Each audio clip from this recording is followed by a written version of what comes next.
قربان جائیں۔ نوجوانوں ذرا غور کرنا، میرے نبی کریم صلی اللہ تعالیٰ علیہ وسلم کے بارے میں حضرت عائشہ صدیقہ فرماتی ہیں کہ عرب کی کواری لڑکیاں بڑی حیا والی ہوتی تھیں، لیکن اللہ کے پیارے رسول صلی اللہ علیہ وسلم عرب کی کواری لڑکیوں سے بھی بڑھ کر حیا والے تھے۔ یہ ہمارے بچے مذاق میں ہمیں کئی دفعہ کہتے ہیں شادی کرا دو، شوگل میں کہہ دیتے، ابا کو کہہ دیتے ہیں، ابا کو نہیں منہ پہ آگے کہہ دیتے ہیں، کہتے ہیں یہ بڑا بھائی مصیبت بن گیا، یہ ہٹے گا تمہاری باری آئے گی۔ آپ کچھ ایسی باتیں کر رہے ہیں، کچھ ایسے انداز آپ اختیار کر رہے ہیں جو وزادار لوگ کرتے نہیں۔ شرم و حیا سے وہ چیزیں ٹھل جاتی ہیں، جو باتیں ہمارے بچوں کی زبانوں پر بے باکی کے ساتھ آنے لگی ہیں۔ یہ جو ہمارے لڑکے بن سنور کے نکلتے ہیں، یہ جو میک اپ کا خرچہ لڑکیوں کے برابر لڑکوں کا ہوتا جا رہا ہے، یہ جو لڑکے بھی رات کو چہرے پر کریم لگا کر کے سوتے ہیں، یہ بتا سکتے ہیں کہ مقاصد کیا ہے؟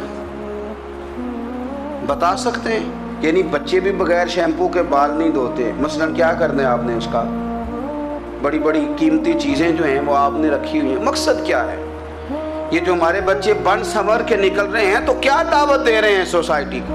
شارٹ نکرے پہن کے جو نکلے ہوئے ہیں، اوریاں لباس پہن کے نکلے ہوئے ہیں۔ اقبال نے کہا تھا دیار مشرق حوث میں غلطاں، شباب اوریاں شراب عیسیاں، جسے بھی دیکھو غری کے عیسیاں، ہم ایسی تہذیب کیا کریں گے؟ شباب اوریاں، تم نے اپنی جوانی ننگی کر ڈالی ہے ساری معاذ اللہ۔ کن مقاصد کے لیے؟ میں وہ اعداد و شمار بتا نہیں سکتا۔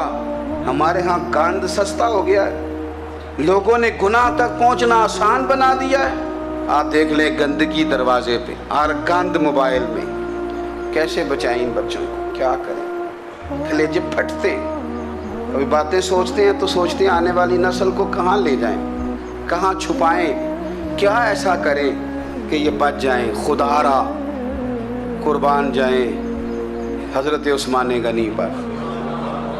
مصنف ابن ابی شیبہ میں صحابہ فرماتے ہیں حضرت عثمان غنی نا بڑے مالدار تھے۔ مال آتا ہے تو لوگ عیاش نہیں ہو جاتے، مال آتا ہے تو لوگوں کی خواہشات بہت بڑھ نہیں جاتی۔ بڑے مالدار تھے، مالدار بھی تھے اور سونے بھی بڑے تھے۔ حضرت اسامہ بن زید کہتے ہیں میں نے زندگی میں اتنا سونا بندہ نہیں دیکھا جتنے حضرت عثمان غنی خوبصورت تھے، پیسہ بھی حسن بھی، لیکن فرماتے ہیں کہ حضرت عثمان غنی سب سے بڑھ کر اپنی شرمگاہ کی حفاظت کرنے والے اور سب سے بڑھ کر صلہ رحمی کرنے والے، رشتہ داروں سے اچھا سلوک کرنے والے، حیا والے، شرم والے، پاکیزگی والے۔ آپ کا ذہن ہے، آپ صبح اٹھتے ہی ذہن بنا لیں کہ میں نے آج اتنا سبق پڑھنا ہے، آج اتنی تفسیر دیکھنی ہے، اتنی عبادت کرنی ہے، فلانی نعت میں نے دیکھنی ہے، فلاں خیر کا کام کرنا ہے، فلاں آدمی کے ساتھ نیکی کرنی ہے۔ صبح ذہن بنا لیں، آپ کا ذہن وہی کام کرنے لگے گا۔ لیکن اگر صبح اٹھتے ہی ذہن میں گندگی ہے، رات کو سوتے ہی معاذ اللہ ذہن میں وسوسے ہیں، تو پھر سارا دن وہی چکی چلے گی، وہی انداز رہے گا۔ تھوڑا سا آپ کو اس کی نگرانی کرنی ہے، تھوڑا سا۔ فحاشی، عریانی یہ تیزی سے پھیل رہی ہے، تیزی سے گندگی لوگ کشید کر کے لاتے ہیں۔ اور حیا کا مطلب صرف اتنا ہی نہیں ہے آپ زنا اور بدکاری سے بچیں، آپ اپنی زبان کو بھی حیا والا بنائیں۔ کوئی کچا کمزور جملہ، گندی بات، گالی کبھی بھی زبان پہ نہ آئے، آپ کا انداز حیا والا ہو۔ بے باک ہو جانا، بے باک بولنا، میں باریکی سے اس بات کو سمجھتا ہوں، اور میں آپ کو بہت ساری بزرگوں کے ارشادات کا نچوڑ عرض کرنے لگا ہوں۔ آپ اپنا ذہن صاف کر لیں، آپ کے بہت سارے کام ویسے ہی صحیح ہو جائیں گے، چونکہ ہمارے دین کے اندر زیادہ اجر نیتوں اور ارادوں پہ ملتا ہے۔ آپ کے جو اندر کی پاکیزگی ہے وہ بہت سارا فضل لاتی ہے اللہ کا، اور اگر دل ہی ناپاک ہو، ذہن ہی ناپاک ہو، تو وہ خیر کی چیزیں کس طرح کر کے داخل ہوں گی؟ نوجوان میری بات پر توجہ کریں۔ فرمایا وہ لوگ جو اپنی شرمگاہ کی والذین ہم لفروجہم حافظون، وہ لوگ جو اپنی شرمگاہ کی حفاظت کرتے ہیں۔ حضور غوث پاک رضی اللہ تعالیٰ عنہ فرمایا کرتے تھے، دو چیزیں انسان اپنی سنبھال لینا، ایک پیٹ اور ایک شرمگاہ، تو فرماتے تھے ولایت اس کے بڑی قریب آ جاتی۔ ہم نہ ان لذات میں الجھ جاتے ہیں۔ سیانے سیانے بندے، روٹی کمر سیدھی کرنے کے لیے کھانی چاہیے، زبان کے ذائقے کے لیے نہیں کھانی چاہیے۔ یہ زبان کا ذائقہ لگ جائے یہ کہیں کا نہیں چھوڑتا انسان۔ اپنی شرمگاہ کی جو لوگ حفاظت کر لیتے ہیں، کوئی بڑے سے بڑا گناہ کرنے سے بھی بندہ کافر نہیں ہوتا، بندہ کفر کرنے سے کافر ہوتا ہے۔ گناہ بڑے سے بڑا کرنے والا بھی گناہ گار ہے، کافر نہیں۔ لیکن بعض گناہ ایسے ہیں جو جس وقت بندہ کر رہا ہوتا ہے اس وقت وہ مومن نہیں ہوتا۔ میرے نبی کریم صلی اللہ تعالیٰ علیہ وسلم نے فرمایا، جب کوئی شرابی شراب پیتا ہے اس وقت مومن نہیں ہوتا۔ جب کوئی چور چوری کرتا ہے تو اس وقت مومن نہیں ہوتا، اور جب کوئی زانی زنا کرتا ہے تو تب وہ مومن نہیں ہوتا۔ اتنی دیر کے لیے اس کے دل سے ایمان نکال لیا جاتا ہے۔ کفل کا ایک واقعہ ترمذی میں ملتا ہے۔ ایک شخص کفل نام کا تھا بنی اسرائیل میں، ایک عورت مجبور تھی، اس کے بچے بھوکے تھے، تو کفل نے اسے مائل کر لیا کہ تو میرے ساتھ گناہ کرے گی تو پھر میں تیرے بچوں کی روٹی تجھے دوں گا۔ تو وہ عورت پہلے تو بیچاری نہ مانی، لیکن بچوں کی بھوک دیکھ کے مجبور ہو گئی۔ جب کفل کے قریب گئی نا وہ عورت، اس نے دروازے سارے بند کر لیے۔ ترمذی شریف میں اس کا واقعہ موجود ہے۔ چاروں جانب سے بند ہو گیا سارا کچھ، لیکن جب وہ کفل کہتا ہے میں اس بی بی کے پاس جانے لگا تو عورت کا وجود کانپتا تھا۔ جس بندے کو گناہ کی طرف جاتے اس کی طبیعت میں ہیجان پیدا ہو تو مانا یہ ہے کہ ابھی ذہن پورا غلیظ نہیں ہوا، ابھی طبیعت پوری گندی نہیں ہوئی، ابھی ایمان کی بہت ساری قسمیں موجود ہیں، عورت کا وجود کامتا ہے۔ تو کفل کہتے ہیں کہ میں نے اسے کہا کہ سارے دروازے بند ہیں، ڈرتی کیوں ہے؟ تو کہنے لگی ڈرتی اس لیے ہوں کہ سارے دروازے بند نہیں ہوتے، ایک دروازہ کھلا ہے اور وہ دروازہ رب قدیر کا دروازہ ہے، اسے کیسے بند کیا جا سکتا؟ تو کہتے ہیں جب اس نے یہ لفظ کہے تو مجھ پر بھی بات کا اثر ہوا، مجھ پر۔ تب میں نے کہا کہ اگر تو عورت ہو کہ رب سے اتنا ڈرتی ہے تو مجھے تو اس نے مرد بنایا ہے، تو مرد تو ہوتا ہی وہ ہے جو اپنے آپ پر کنٹرول کر سکے۔ تو اب نہ معاملہ آگے جائے گا، اب یہاں بات رکے گی نہیں، جا میں تجھے آزاد کرتا ہوں۔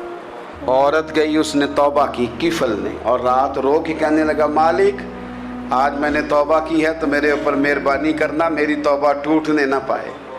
رات اس نے توبہ کی، رات ہی انتقال ہو گیا۔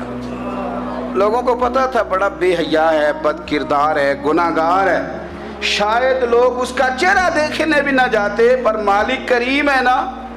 حضور فرماتے ہیں سویرے اس کے دروازے پہ لکھ دیا اللہ نے، لوگوں رب نے کفل کے سارے گناہ معاف کر دیے ہیں، اس کے دروازے پہ لکھ دیا گیا۔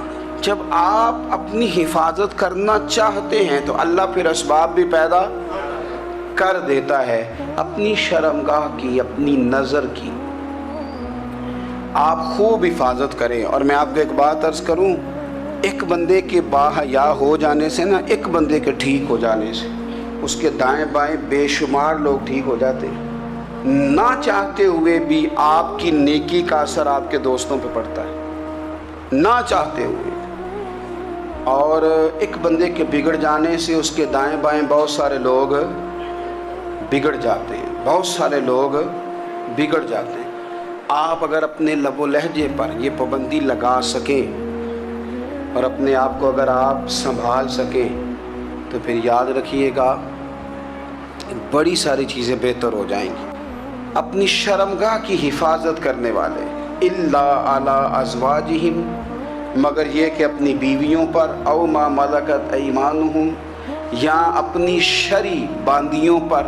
اس زمانے میں جو لونڈی خریدی جاتی تھی اس سے بھی وطی کرنا جائز تھا، اگرچہ اب لونڈیاں موجود نہیں ہیں تو یہ فعل بھی موجود نہیں، سوائے اپنی بیویوں پر یا شرعی باندیوں پر